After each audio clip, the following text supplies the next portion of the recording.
Show that 5 minus root three is irrational, साबित करना है कि 5 माइनस रूट थ्री एक इरेशनल नंबर है। तो इसे हम फिर से कॉन्ट्राडिक्शन मेथड से करेंगे, जिसमें हम सबसे पहले इसे रेशनल मान लेते हैं। तो assuming that 5 minus root three is rational, और जब भी हम किसी नंबर को रेशनल कहते हैं तो वहाँ कुछ बातें निकल कर सामने आती हैं, क्या क्या।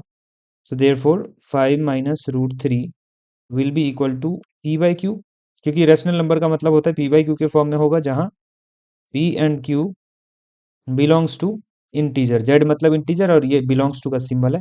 पी और क्यू जो है इंटीजर का मेंबर है, लेकिन क्यू जीरो नहीं हो सकता, क्योंकि यहाँ जीरो होगा तो अनडिफाइंड हो जाता है, पता है आपको। और अब क्या करेंगे, तो P and Q R coprime also. Coprime का मतलब है कि पी क्यू में कुछ भी कॉमन फैक्टर नहीं होगा, जैसे कि 3 और 7 में कुछ भी कॉमन फैक्टर नहीं है 1 के अलावा, उसी तरह से।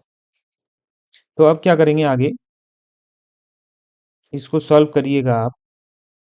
तो हम ऐसा करते हैं, ये 5 जो है उसको मैं ऐसे ही रहने देता हूँ जैसे है वैसे, और ये जो पी बाई क्यू है पूरा टर्म को अगर मैं इधर लाता हूँ तो ये माइनस पी बाई क्यू हो जाए, क्योंकि इधर है पॉजिटिव, तो इधर आके ये माइनस पी बाई क्यू हो जाएगा।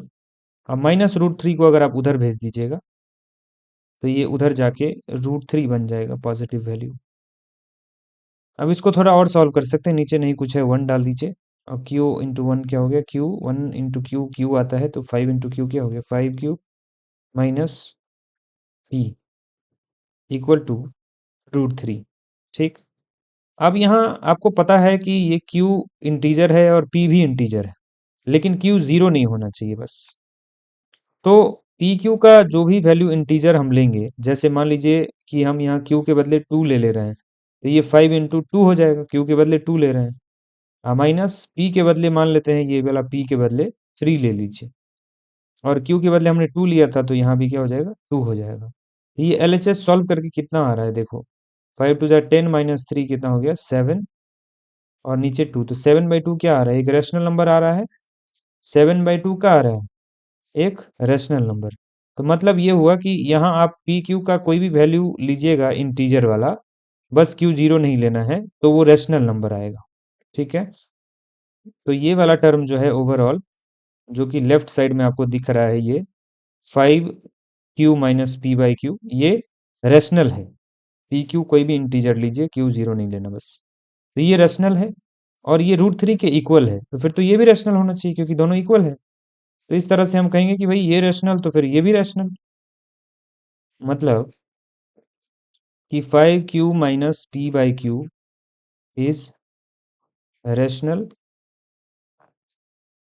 For any integral value of p and q, but q not equal to zero. So root three is also rational. कहने का मतलब है कि ये अगर रैशनल है तो ये भी रैशनल, क्योंकि दोनों इक्वल आ रहा है। लेकिन अब ये स्टेटमेंट सही नहीं है, क्योंकि ये एक फैक्ट है, पहले से हम जानते हैं कि रूट थ्री एक इरेशनल नंबर है। तो ये वाला स्टेटमेंट कॉन्ट्राडिक्शन पैदा कर रहा है। तो बट इट कॉन्ट्रा कॉन्ट्राडिक्ट्स, यहाँ टी है, contradicts the fact that root three is irrational. मतलब ये हुआ कि फैक्ट है कि रूट थ्री इरेशनल नंबर है। इरेशनल, यहाँ आई आर छूट गया था। रूट थ्री इरेशनल है, लेकिन यहाँ पर रैशनल आ गया, क्योंकि दिख रहा है एलएचएस में ये रैशनल और ये रूट थ्री के इक्वल है, तो इसलिए रैशनल।